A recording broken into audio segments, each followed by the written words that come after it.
Hello dear aspirants, I welcome you all on the platform of Vertical Classes, which is an EdTech platform for all SSB, PSC and UPSC exams. Dear aspirants, हमने यहाँ पे current affair series को start किया था।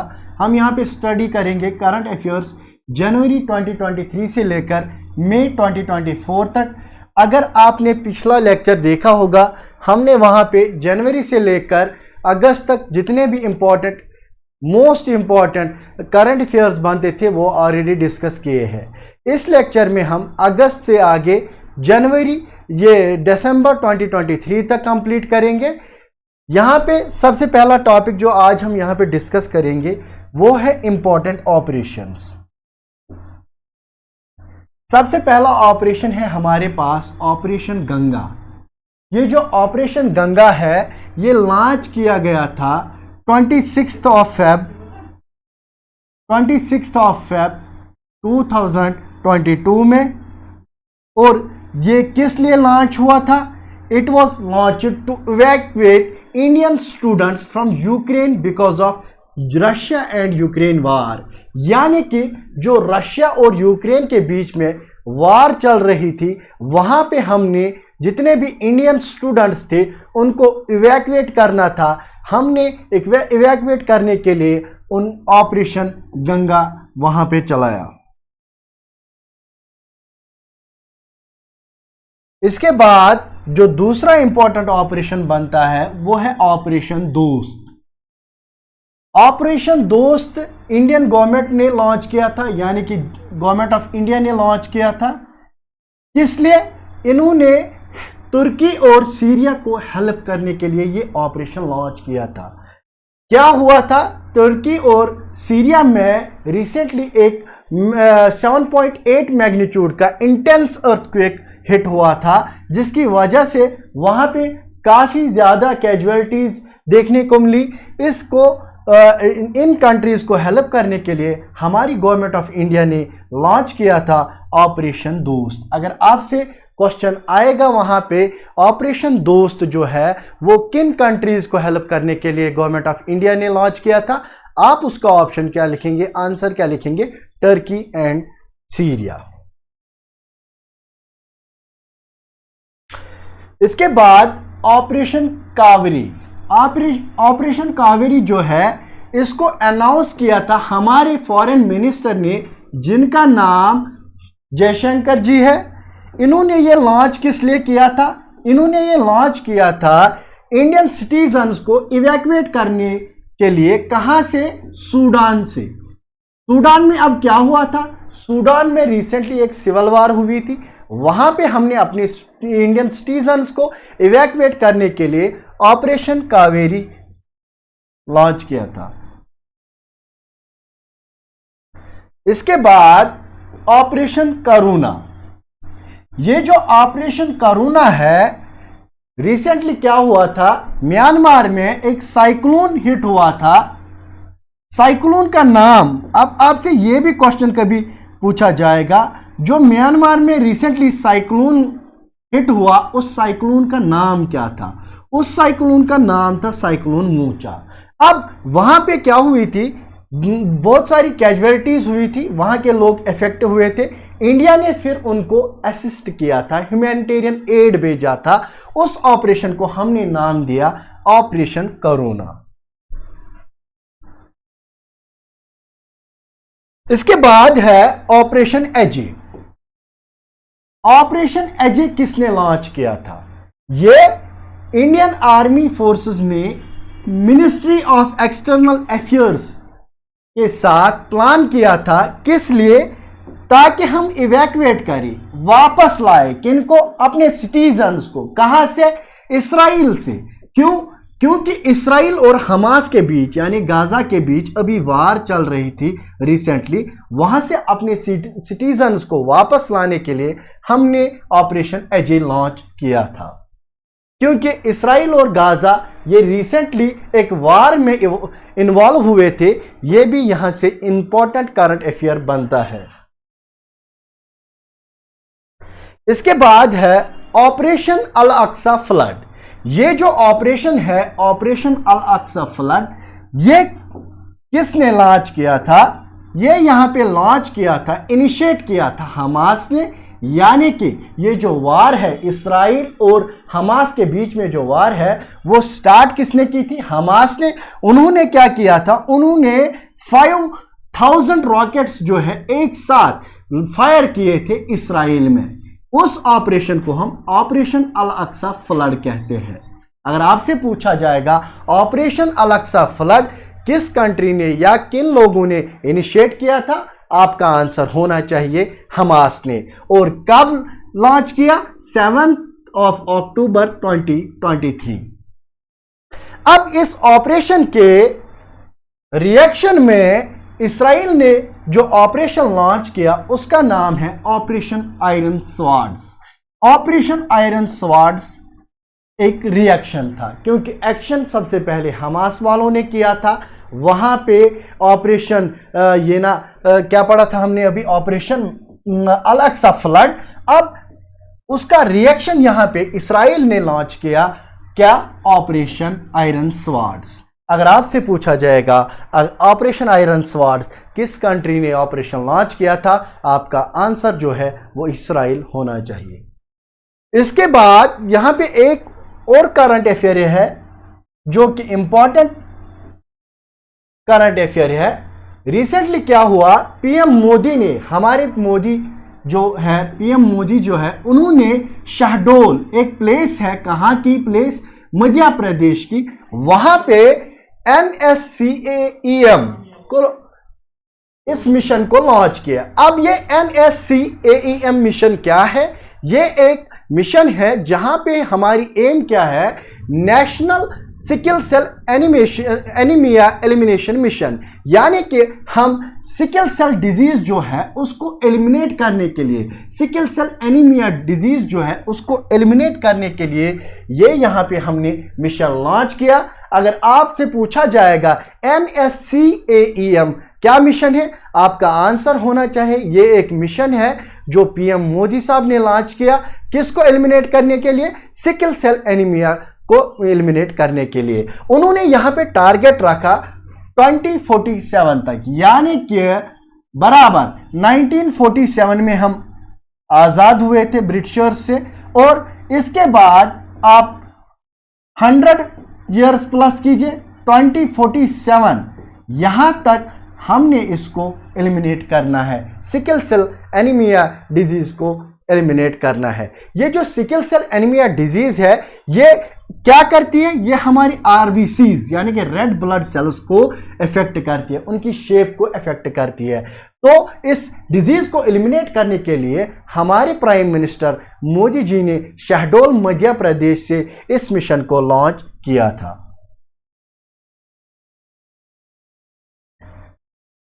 इसके बाद जो science and take से कुछ इंपॉर्टेंट करंट अफेयर्स बनते हैं अगस्त से लेकर दिसंबर 2023 तक, वो हम यहां पे डिस्कस करेंगे। रिसेंटली एक रेयर मेटल है टेंटालम, इसको पाया गया रिवर सतलज में। कहां पे पाया गया? रिवर सतलज में। और यहां पे इसको जब वहां पे पाया गया, किसके द्वारा पाया गया?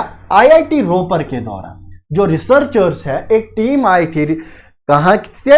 IIT रोपर से। उन्होंने वहां पे टेंटालियम जो कि एक रेयर मेटल है सतलज रिवर की सैंड में पाया। ये जो टेंटालियम है इसका कलर आपसे पूछा जा सकता है, इसका कलर ग्रे है और ये एक हैवी एंड हार्ड एलिमेंट है। इसके बाद एक और चीज न्यूज में आई थी रिसेंटली, वो है वाटर मील।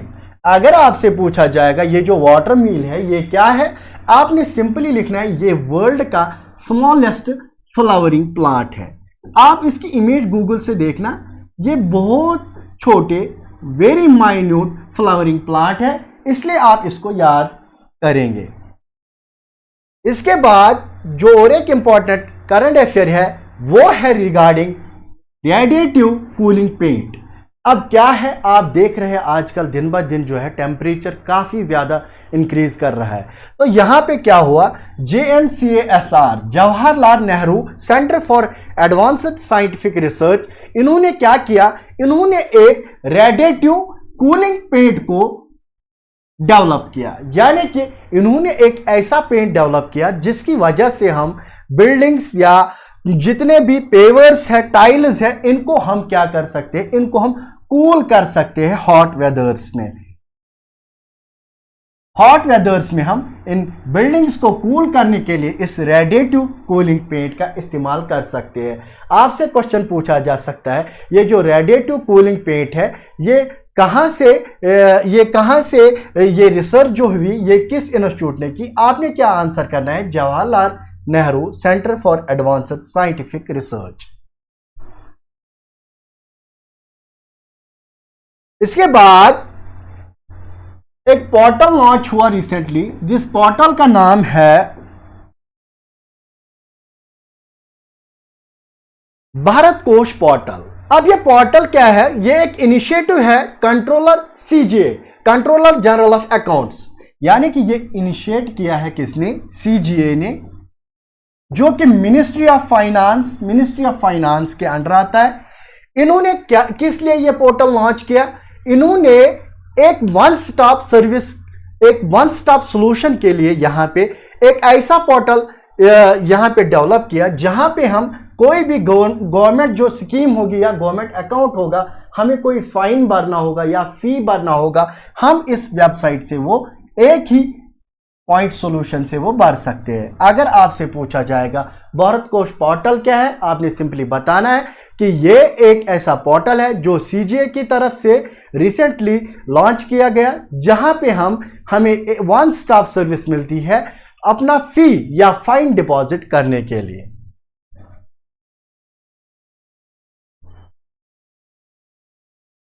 ऐसे ही यहां पे पाइबॉट क्या है? ये दुनिया का पहला ह्यूमनॉइड पायलट है, यानी कि ये एक ऐसा रोबोट है या बॉट है जो कि एज ए पायलट एक्ट करेगा। अगर आपसे क्वेश्चन पूछा जाएगा ये किस इंस्टीट्यूट ने लॉन्च किया, आपने सिंपली क्या बोलना है? KAIST, यानी कि कोरिया का एक इंस्टीट्यूट है, Korea advanced institute of science and technology. उन्होंने इस पाइबॉट को डेवलप किया जो कि दुनिया का सबसे पहला ह्यूमनॉइड पायलट होगा। इसके बाद इन्फ्यूज मिशन रिसेंटली न्यूज में रहा। अगर आपसे अब पूछा जाएगा ये जो इन्फ्यूज मिशन है ये किसके द्वारा लॉन्च किया गया, आपका आंसर होना चाहिए नासा। अब ये किस लिए लॉन्च किया गया? इसको लॉन्च किया गया स्टडी करने के लिए, साइग्नस लूप को स्टडी करने के लिए, और जो लाइफ साइकिल ऑफ स्टार्स है उनको स्टडी करने के लिए इस मिशन को लॉन्च किया गया। इन्फ्यूज की फुल फॉर्म है integral field ultraviolet spectroscope experiment.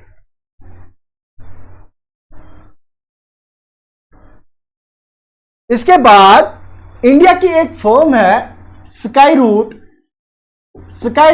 Aerospace. इन्होंने रिसेंटली अनवील किया अपना पहला इंडिजिनसली बिल्ट विक्रम-1 रॉकेट। अब आपसे क्वेश्चन यहां पे कैसे पूछा जा सकता है? क्वेश्चन पूछा जाएगा जो विक्रम-1 रॉकेट है वो किस इंडियन फर्म ने लॉन्च किया? आपका आंसर होना चाहिए स्काईरूट एरोस्पेस।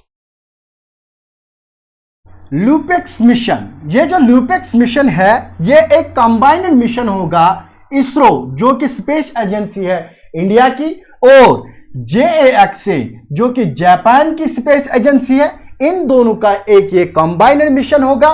ये लॉन्च कब होना है? 2025 में लॉन्च होगा। और किस लिए लॉन्च होगा? लूनार पोलर एक्सप्लोरेशन मिशन के लिए यहां पे ये लॉन्च होगा।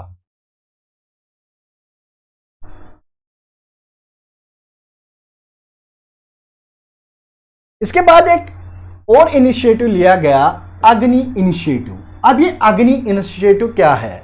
ये जो अग्नि इनिशिएटिव है ये इनिशिएटिव लिया गया किसको प्रमोट करने के लिए?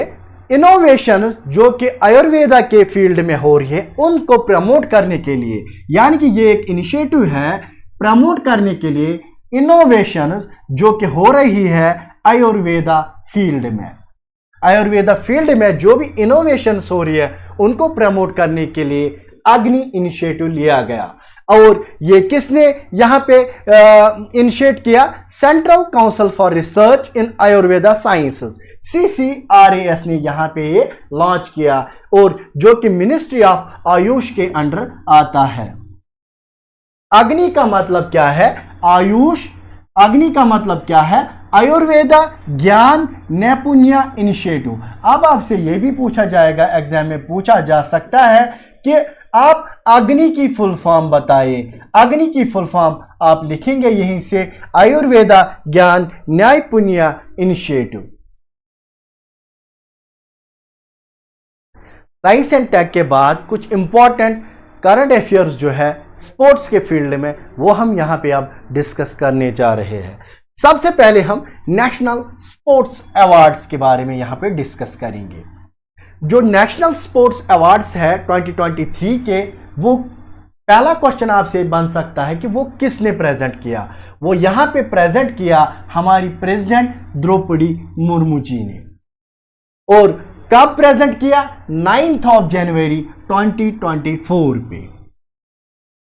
अब इसके बारे में एक पॉइंट आपने याद रखना है, ये जो नेशनल स्पोर्ट्स अवार्ड्स 2023 थे, ये अनाउंस किसने किए थे? ये अनाउंस किए थे ministry of youth affairs and sports. कब अनाउंस किए थे? अनाउंस तो सबसे पहले किए जाते हैं 20 दिसंबर 2023 में अनाउंस किए गए थे, और उसके बाद ये अवार्ड्स दिए गए थे 9 जनवरी 2024 में।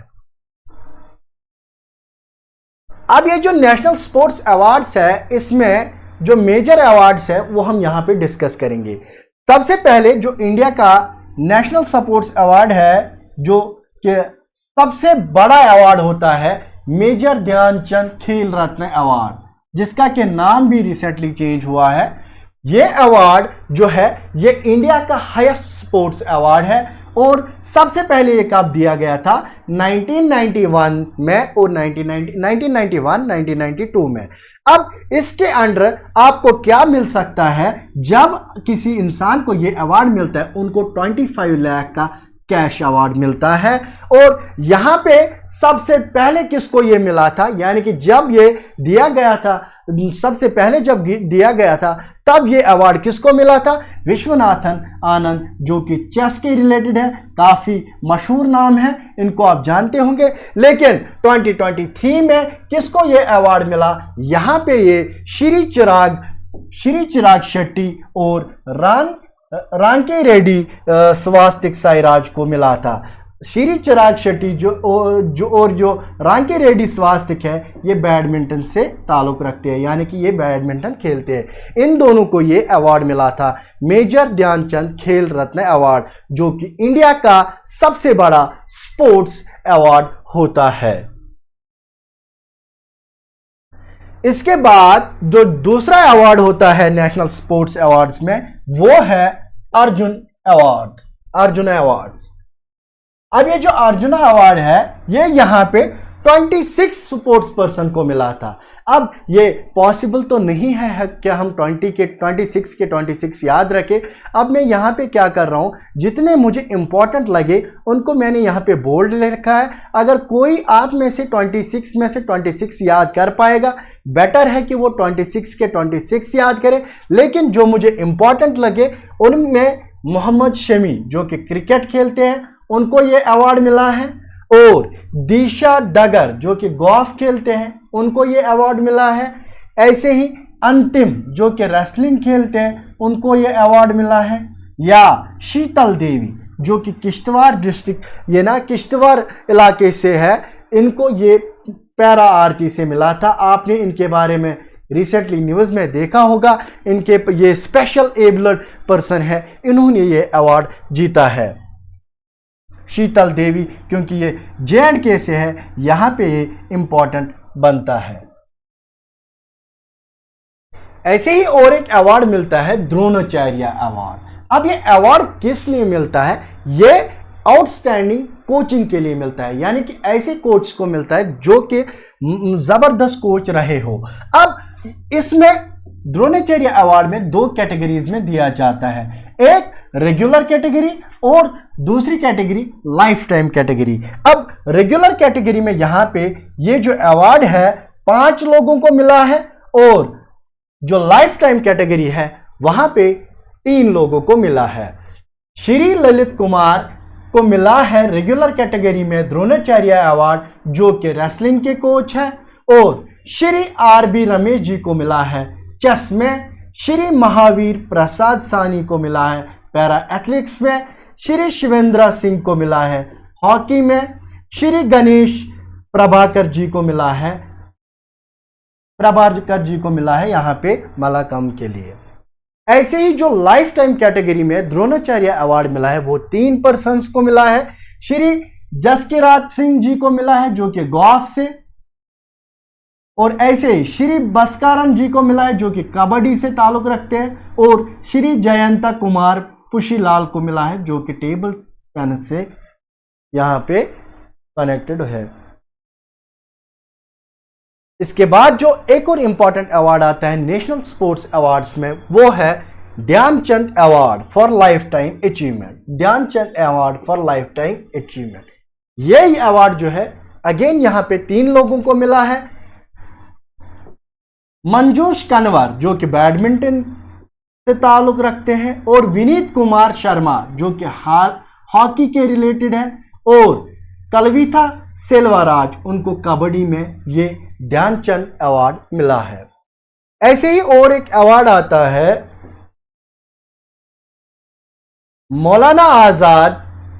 मौलाना अबुल कलाम आजाद ट्रॉफी। ये यूनिवर्सिटीज के बीच में यहाँ पे कंपटीशन होता है, और ये जो यहाँ पे कंपटीशन है ये ट्रॉफी जो है ये गुरु नानक देव यूनिवर्सिटी जो कि अमृतसर की यूनिवर्सिटी है उन्होंने यहाँ पे ये अवार्ड जीता है। अब ये वाली जो स्लाइड है ये भी इंपॉर्टेंट है, कभी कभार डायरेक्ट आपके एग्जाम में ये क्वेश्चंस पूछे जाते हैं। आईसीसी हर साल at the end of the year ये अवार्ड्स जो है वो अनाउंस करता है। ये अवार्ड्स क्या है? सबसे पहला जो अवार्ड है ICC men's T20 cricketer of the year, वो मिला है सूर्य कुमार यादव को। यानी कि जो हमारे क्रिकेटर है सूर्य कुमार यादव जी उनको मिला है ICC T20 cricketer of the year. ऐसे ही मेंस कैटेगरी में ODI cricketer of the year जो है वो विराट कोहली को मिला है।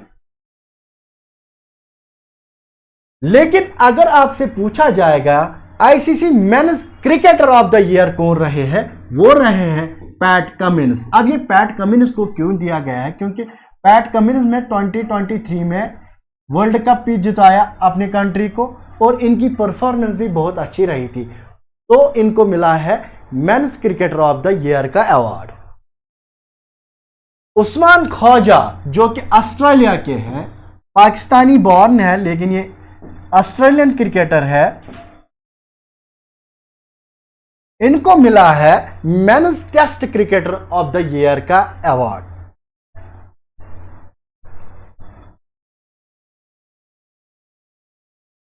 इसके बाद जो दूसरा इंपॉर्टेंट टॉपिक बनता है यहां से स्पोर्ट्स सेक्शन में वो है एशियन गेम्स और एशियन पैरा गेम्स।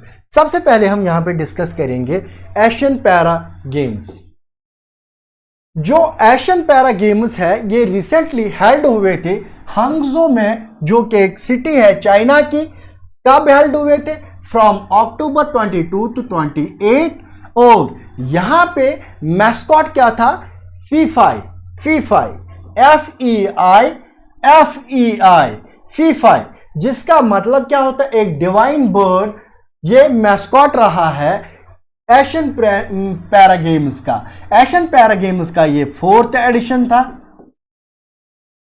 जो कि खेला गया हांगझो चाइना में। और आपसे पूछा जा सकता है वहां पे सबसे ज्यादा जो मेडल्स है वो किस कंट्री ने जीते, क्योंकि ये चाइना में हेल्ड हुआ था, आपके लिए आसान हो जाएगा याद करना। सबसे ज्यादा मेडल्स जो है वो यहाँ पे चाइना ने जीते, यानी कि टॉपर यहाँ पे चाइना रही। हमारी रैंक भी पूछी जा सकती है पैरा एशियन गेम्स में। इंडिया की रैंक जो है वो 5th नंबर पर आई है। और यहाँ पे हमने 100 प्लस 111, अगेन आसान याद रहेगा याद करने के लिए, 111 मेडल्स टोटल हासिल किए।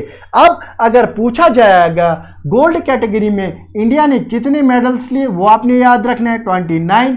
सिल्वर कैटेगरी में इंडिया ने 31 मेडल्स अचीव किए और ऐसे ही ब्रोंज में इंडिया ने 51 मेडल्स जो है यहाँ पे हासिल की। अब हमने याद क्या रखा, यहाँ से सबसे ज्यादा मेडल चाइना ने लिए थे, उसके बाद हमारी कंट्री ने 5th रैंक पे 111 मेडल्स हासिल किए थे। इसके बाद और एक न्यूज रिसेंटली देखने को मिली होगी आपको, जो आईओसी है। आईओसी क्या होता है, इंटरनेशनल ओलंपिक कमेटी जो है, जो इंटरनेशनल ओलंपिक कमेटी जो है, इन्होंने फैसला किया है जो कि T20 क्रिकेट है इसको इंक्लूड करने के लिए ओलंपिक गेम्स में। अभी तक ओलंपिक गेम्स में क्रिकेट इससे पहले भी खेला गया था, लेकिन रिसेंटली ये नहीं खेला जा रहा था। अब क्या किया है, जो आईओसी है, इंटरनेशनल ओलंपिक कमेटी जो है, इन्होंने क्या किया, इन्होंने बोला 2028 में क्या करेंगे, हम T20 क्रिकेट को ओलंपिक गेम्स में इंक्लूड करेंगे। ठीक, इसके बाद है एशियन गेम्स। अभी हमने देखा जो पैरा एशियन गेम्स है उसका 4th एडिशन हुआ था, लेकिन जो एशियन गेम्स है इसका 2023 में 19th एडिशन था। लेकिन नाम अगर देंगे इसको, ये एशियन गेम्स 2022 है। हेल्ड क्योंकि हुए 2023 में, इसलिए हम बोलते हैं इसको, ये जो है ये 19th एडिशन है, लेकिन एशियन गेम्स 2022। अब ये कब से कहां तक हेल्ड हुए, 23 सितंबर से लेकर 8 अक्टूबर 2023 तक। अगेन ये कहां पे हेल्ड हुए, हांगझो चाइना में। मैस्कॉट क्या था, यहां पे मैस्कॉट जो था वो 3 रोबोट्स थे, आप गूगल से चेक कर सकते हैं। 3 रोबोट्स जो थे उनका नाम था कॉन्ग कॉन्ग, लियान लियान, चैन चैन। ये 3 रोबोट्स थे। आप यहां पे याद कैसे रख सकते हैं, CLC आप याद रख सकते हैं, C for Kong Kong, L for Lian Lian, P for Chan Chan. अब कभी कभार आपसे मोटो भी पूछा जा सकता है, क्वेश्चन आ सकता है, what was the motto of 19th Asian Games 2022 which were held in China. आप क्या लिखेंगे उसका आंसर, हार्ट टू हार्ट। अब जब इसकी ओपनिंग सेरेमनी थी तब हमारे जो फ्लैग बियरर्स थे इंडिया से, वो कौन थे, हरमनप्रीत सिंह और लावलीना बोरगोहेन। और जब क्लोजिंग सेरेमनी थी उस वक्त जो हमारी ये ना फ्लैग बियरर रही वो थे PR श्रीजेश जी। ये भी आपने याद रखना है।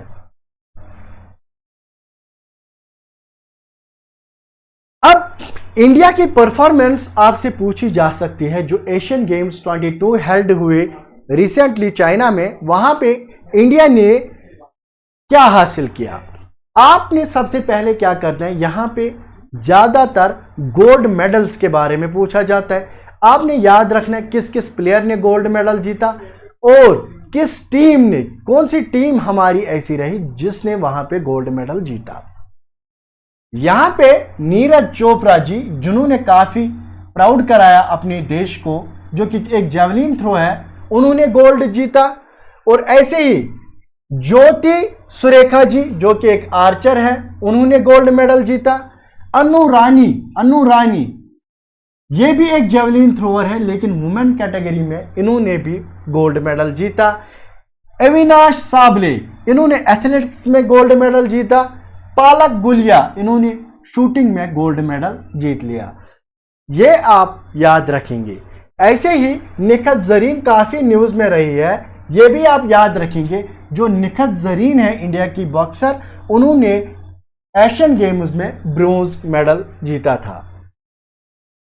अब जो हमारी टीम्स गई थी एशियन गेम्स खेलने के लिए, उनमें से किस किस टीम ने वहां पे गोल्ड मेडल जीता। इंडिया की जो नेशनल क्रिकेट टीम गई थी, वुमेन्स नेशनल क्रिकेट टीम, उन्होंने गोल्ड जीता।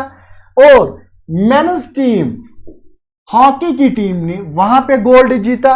और वुमेन्स नेशनल कबड्डी टीम ने वहां पे गोल्ड जीता। इंडियन नेशनल क्रिकेट टीम, यानी कि क्रिकेट के जो दो वहां पे कॉम्पिटिशन्स खेले गए थे मेंस और वुमेन्स की कैटेगरी में, वो दोनों इंडिया ने जीते। ऐसे ही कबड्डी भी वुमेन्स ने जीता वहां पे, हॉकी भी इंडिया की वुमेन्स ने जीता। Indian national men's kabaddi team भी वहां पे गोल्ड विनर रही थी, यानी कि कबड्डी में भी बोथ मेंस एंड वुमेन्स जीते इंडिया ने। ऐसे ही क्रिकेट में both men and women's India ने वहां पे गोल्ड मेडल्स हासिल किए।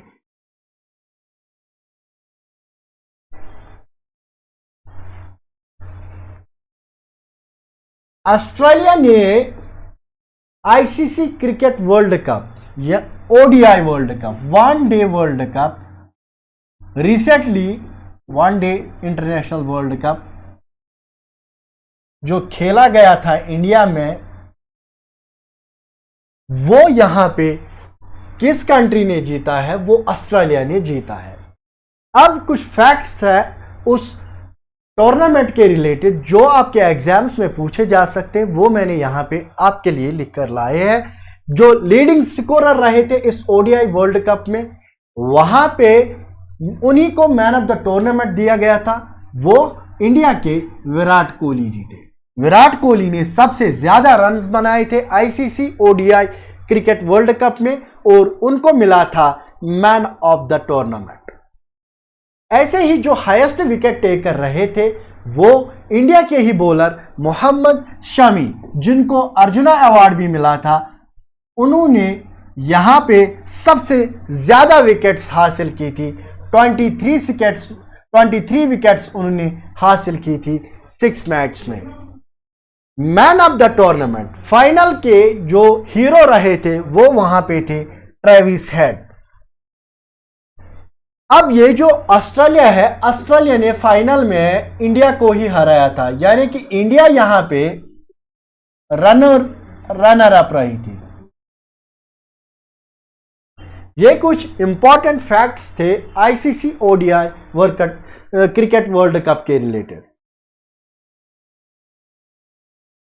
अब यहां पे क्या काम किया हमने कुछ मिक्सड वन लाइनर्स या इंपॉर्टेंट करंट अफेयर्स, जितने मोस्ट एक्सपेक्टेड करंट अफेयर्स बनते हैं सितंबर से लेकर दिसंबर तक, उनको मिसलेनियस में यहां पे हमने डिस्कस किया है, वो हम डिस्कस करेंगे। अब सबसे पहला जो यहां पे करंट अफेयर है, प्रमीलिया मलिक जी। प्रमीलिया मलिक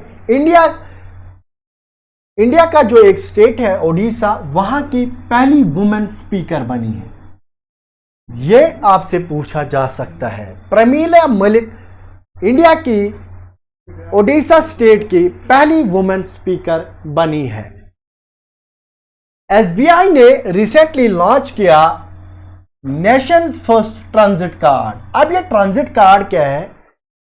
जब हम कहीं पे जाते हैं, for example different modes of transport से जाते हैं, एयर या रेलवेज या बसेस से, एसबीआई ने क्या किया, इन्होंने एक कार्ड लॉन्च किया, उसको इन्होंने नाम रखा transit card.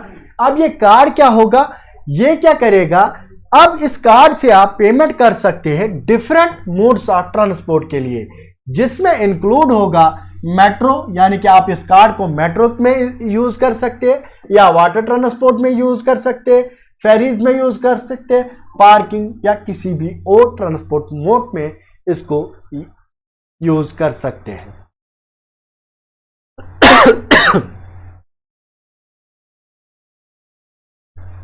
CM of Madhya Pradesh, इन्होंने रिसेंटली अनवील किया 108 फीट हाई एक स्टैचू। कौन सा स्टैचू? स्टैचू ऑफ आदि शंकराचार्य, जिसको कि स्टैचू ऑफ वननेस भी बोलते हैं। इन्होंने ये अनवील किया। पूछा जा सकता है कहां पे अनवील किया? ओमकारेश्वर। ओमकारेश्वर एक जगह है खंडवा डिस्ट्रिक्ट में, वहां पे इन्होंने इस 108 फीट हाई स्टैचू को लॉन्च अनवील किया। रिसेंटली जो हमारे प्राइम मिनिस्टर है पीएम मोदी जी, इन्होंने अटेंड की थी इंटरनेशनल लॉयर्स कॉन्फ्रेंस। अब आपसे यहां पे क्वेश्चन कैसे पूछा जा सकता है, आपसे यह भी क्वेश्चन पूछा जा सकता है जो इंटरनेशनल लॉयर्स कॉन्फ्रेंस है वो किस कंट्री में हुई। क्या बोलेंगे आप, इंडिया में, या आपसे पूछा जा सकता है किस स्टेट में हुई, या यूटी में हुई। आप बोल सकते हैं न्यू दिल्ली में।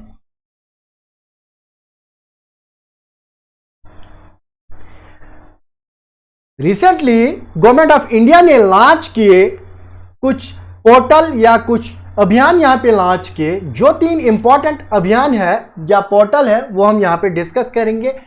एक सबसे पहला पोर्टल जो है इन्होंने लॉन्च किया किसान ऋण पोर्टल।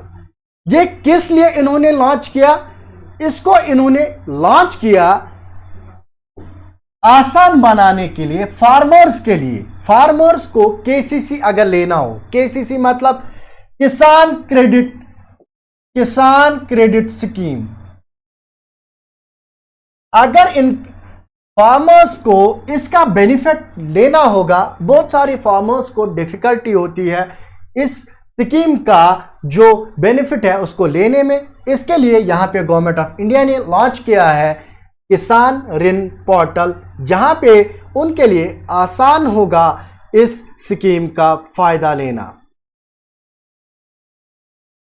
इसके बाद और एक इंपॉर्टेंट अभियान चलाया गया, घर घर केसीसी अभियान।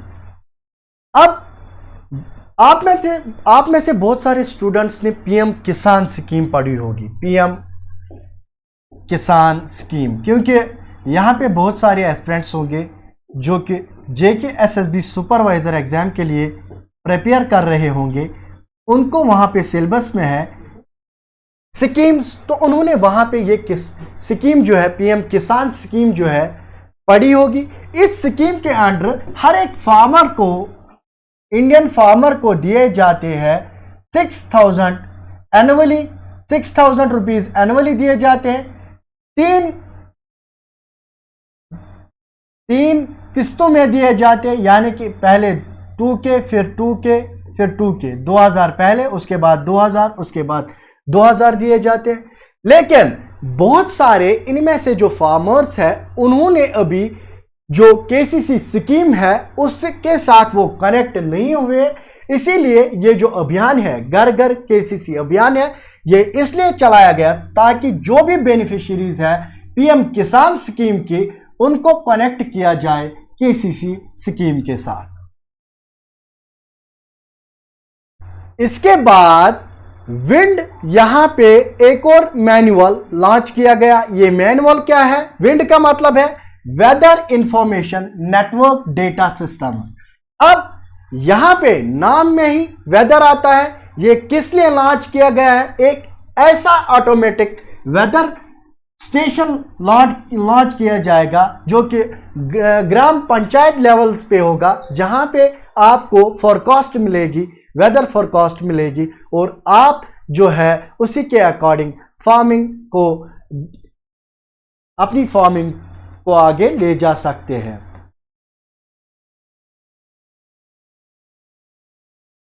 इसके बाद जो हमने पिछले लेक्चर में G20 के बारे में पढ़ा था, अब वो G20 जो है वो अब बन गया है G21, यानी कि ग्रुप ऑफ 20 कंट्रीज जो था वहां पे वो अब बन गया है ग्रुप ऑफ 21, क्योंकि इसमें एक और यूनियन को ऐड किया गया। किस यूनियन को ऐड किया गया ये पूछा जा सकता है, अफ्रीकन यूनियन को वहां पे ऐड किया गया।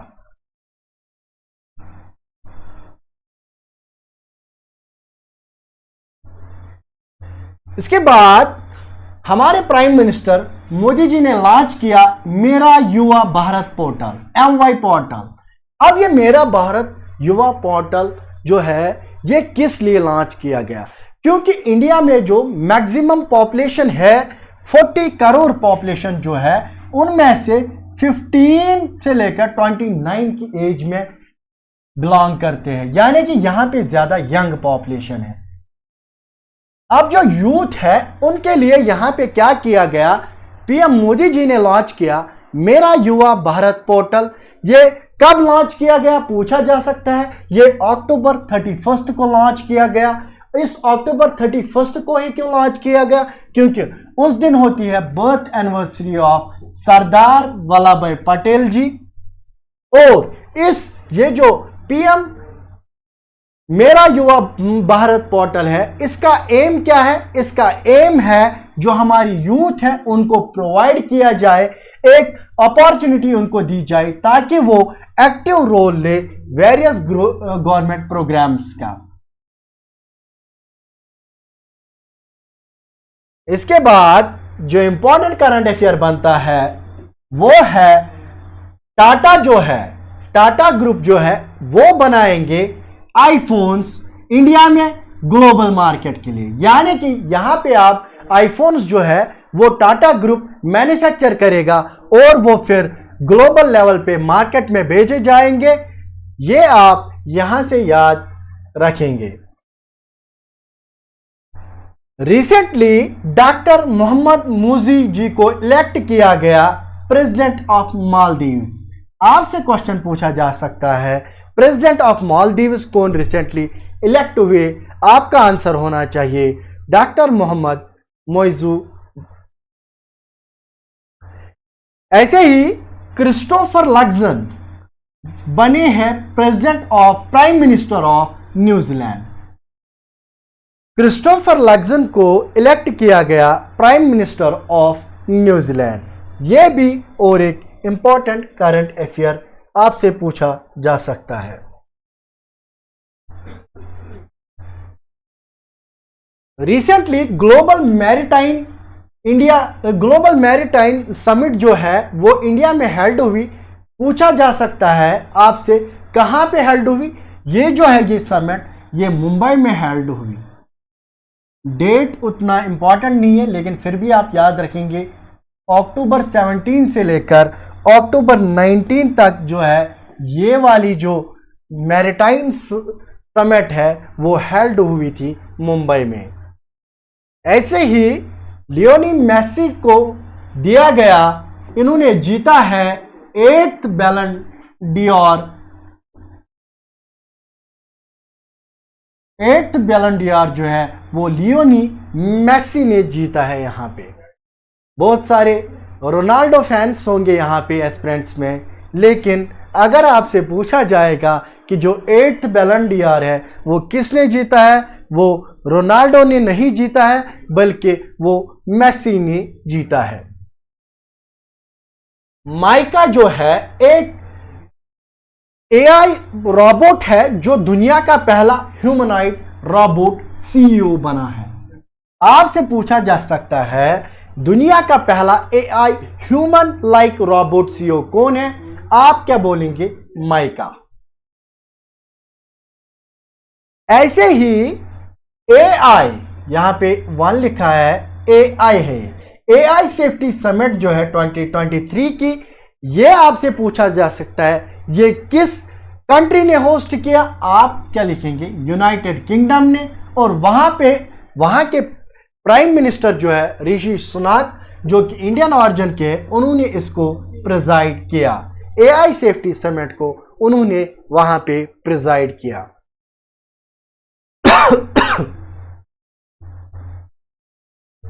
एक इंडियन बॉर्न ऑथर है नंदिनी दास, उन्होंने जीता है ब्रिटिश एकेडमी बुक प्राइज 2023। अब जो इस स्लाइड में मोस्ट इंपॉर्टेंट करंट अफेयर्स है वो ये वाले हैं। कोझिकोड और ग्वालियर ने ज्वाइन किया है यूनेस्को क्रिएटिव सिटीज नेटवर्क में, यानी कि कोझिकोड और ग्वालियर का नाम अब यूनेस्को क्रिएटिव सिटीज नेटवर्क में शामिल हुआ है। कोझिकोड को हम बोलते हैं सिटी ऑफ लिटरेचर और जो ग्वालियर है उसको हम बोलते हैं सिटी ऑफ म्यूजिक।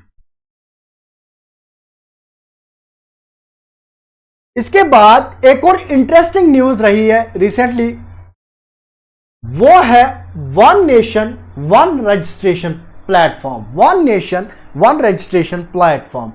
अब ये प्लेटफॉर्म क्या है? ये एक ऐसा प्लेटफॉर्म है जहां पे जितने भी इंडियन डॉक्टर्स है वो वहां पे अपना जो है क्वालिफिकेशंस वहां पे अपलोड कर सकते हैं, ताकि जितने भी इंडियन सिटीजन्स है वो इस ये जो प्लेटफॉर्म है इसको यूज करके देख सकते हैं कि कौन सा फिजिशियन कौन से फिजिशियन की कौन सी क्वालिफिकेशन है, और ताकि वो अपना बेहतर इलाज कर सकते हैं। उनको जो ये डॉक्टर्स है यहाँ पे उनको एक यूनिक आइडेंटिफिकेशन नंबर मिलेगा। वो नंबर, उसका नाम क्या है? नेशनल मेडिकल रजिस्टर, जो ये डॉक्टर्स है इनको अलॉट किया जाएगा एक unique identification number, national medical register,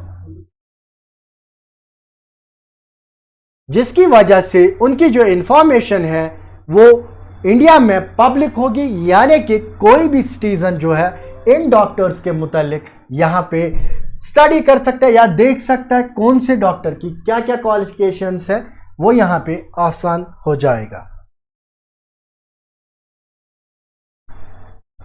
इसके बाद PMGKAY, बहुत सारे स्टूडेंट्स ने यहां पे इस स्कीम को भी पढ़ा होगा। PMGKAY क्या है? प्रधानमंत्री गरीब कल्याण अन्न योजना। ये एक इनिशिएटिव लिया गया था गवर्नमेंट ऑफ इंडिया की जानिब से। उन्होंने क्या किया था, जितने भी हमारे बिलो पॉवर्टी लाइन से नीचे यहाँ पे सिटीजन्स है उनको क्या मिलता था? उनको फ्री राशन मिलती थी। अब यहाँ पे क्या किया है हमारी गवर्नमेंट ने, इसको 5 more years के लिए यहाँ पे एक्सटेंड किया गया है। और ये जो 5 साल है ये कहां से स्टार्ट होंगे? जनवरी 1, 2024 से लेकर अगले 5 सालों के लिए भी जो सिटीजन्स है वो PMGKAY के का फायदा उठा सकते हैं। अब हमने रिसेंटली पढ़ा था COP27 के बारे में जो हेल्ड हुई थी UAE में। ऐसे ही जो COP समिट 2023 है जो कि दुबई में हेल्ड हुई थी, यहां पे रिपीट हुआ है 30 नवंबर से लेकर 12 दिसंबर 2023 तक वो समिट जो है हेल्ड हुई थी।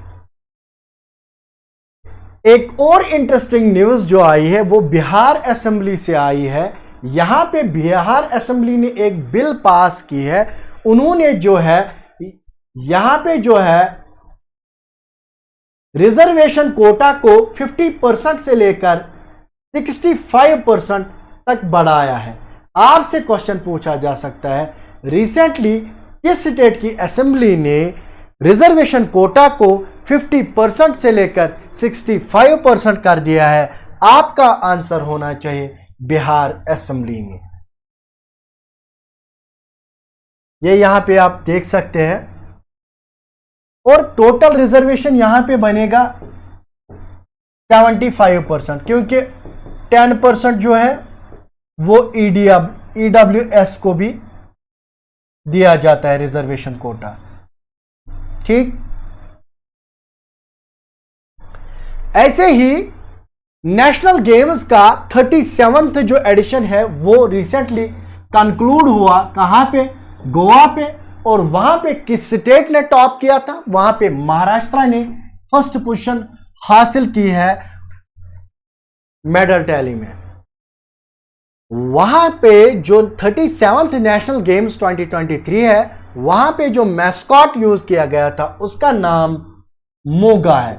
आपसे पूछा जा सकता है जो 37वां नेशनल गेम्स है 2023 में जो कंक्लूड हुए गोवा में, वहां पे जो मैस्कॉट है उसका नाम क्या था? आपका आंसर होगा मोगा। मोगा जो कि इंडियन बाइसन को रिप्रेजेंट करता है।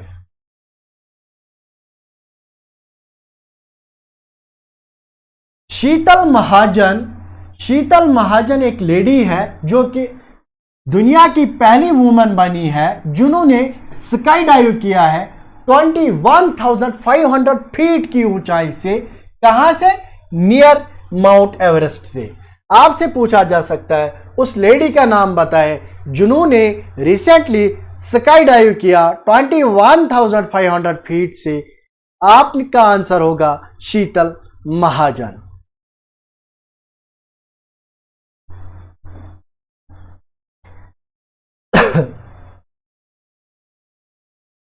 रिसेंटली इंडिया में KIPG यानी कि खेलो इंडिया पैरा गेम्स हेल्ड हुए थे, जिसका कि पहला एडिशन खेला गया था और ये लॉन्च हुआ था कहां पे? न्यू दिल्ली में। और इसके जो ऑफिशियल मैस्कॉट थे वो उज्ज्वला थे, जो कि एक स्पैरो थे मैस्कॉट, उनका नाम उज्ज्वला था।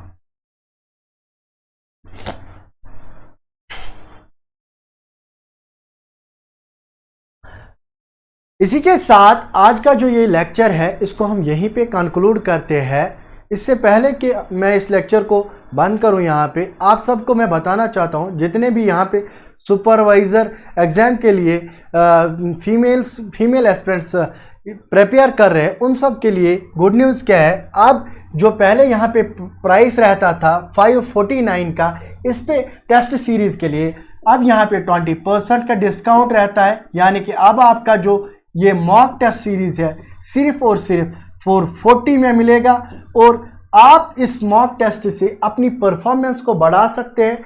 आप अगर कुछ ऐसे स्टूडेंट्स होंगे जिनको हमारे इंस्टीट्यूट या हमारे प्लेटफॉर्म के बारे में पता नहीं होगी, आपने सिंपली क्या करना है, गूगल प्ले स्टोर पे जाना है, वहाँ पे वर्टिकल क्लासेस को सर्च करना है। वर्टिकल क्लास को सर्च करके आप इन मॉक टेस्ट का फ़ायदा उठा सकते हैं। ऐसे ही यहाँ पे जो फॉरेस्टर के लिए एस्पिरेंट्स पढ़ रहे हैं, उनके रिलेटेड भी हम यहाँ पे जो है मॉक टेस्ट सीरीज़ चला रहे हैं, जो कि ये आप सबको मैं बताना चाहूँगा, ये जो टेस्ट सीरीज़ है चाहे किसी भी लिए, सुपरवाइज़र के लिए या फॉरेस्टर के लिए, जूनियर असिस्टेंट के लिए, पटवारी के लिए, सबके लिए ये जो मॉक टेस्ट सीरीज़ है, यहाँ पे ऑलरेडी क्वालिफाइड जितने भी क्वालिफाइड एस्पिरेंट्स हैं हमारे पास इस इंस्टीट्यूट में, वही यहाँ पे फ्रेम कर रहे हैं। इससे क्या होता है, उनको पूरा इंफॉर्मेशन होता है, नॉलेज होती है किस सेक्टर में से कहाँ से क्वेश्चंस बनते हैं। तो आपके लिए ये एक गोल्डन अपॉर्चुनिटी है, आप इस मॉक टेस्ट सीरीज़ को ज्वाइन कर सकते हैं। पटवारी वाले भी इस मॉक टेस्ट सीरीज़ को यहाँ पे ज्वाइन कर सकते हैं। तो करते हैं हम आज के इस लेक्चर को यहीं पे एंड। अगर आपने अभी तक हमारी इस चैनल को सब्सक्राइब नहीं किया है, आपसे गुजारिश की जाती है, अगर आपको हमारा कंटेंट जो है वो पसंद आ रहा है, आप प्लीज़ एंड प्लीज़ हमारी चैनल को सब्सक्राइब कीजिए, लाइक कीजिए, कमेंट कीजिए आज के लेक्चर के बारे में या प्रीवियस लेक्चर्स के बारे में, आपको लेक्चर्स में कंटेंट कैसा लग रहा है, और ज़्यादा से ज़्यादा इसको अपनी फैमिली और फ्रेंड्स के साथ शेयर कीजिए। Thank you so much.